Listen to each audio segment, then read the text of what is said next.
The Time Traveler's Gift. It was just an ordinary Tuesday when I stumbled across it, a vintage wristwatch tucked away in a corner of a local thrift store. There was nothing particularly special about it at first glance: a cracked face, a worn-out strap, and a design that looked more old-fashioned than anything.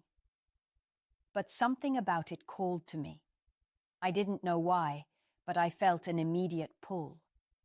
Without hesitation, I bought it. As soon as I stepped out of the store, I noticed something strange. The watch began to glow faintly. I thought it was just the sunlight catching it in a way I hadn't noticed before. But then the hands started ticking backward. I blinked, thinking I was imagining it. But when I looked again, it was true. The hands were moving in reverse. As if it wasn't enough to send a shiver down my spine, the world around me started changing.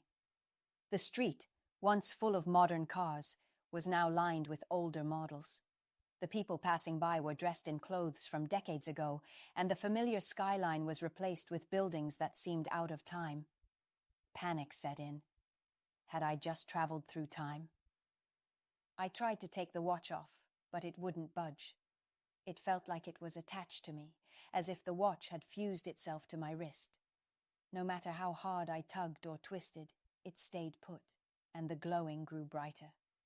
I had no choice but to follow wherever it was pulling me. I stumbled through different periods of time, different places, different moments. One moment I was in the 80s, walking down streets that were completely unfamiliar. The next, I was in a park from the 60s, sitting on a bench where I saw a version of myself from the past. The more I traveled, the more I saw. It wasn't just history I was witnessing.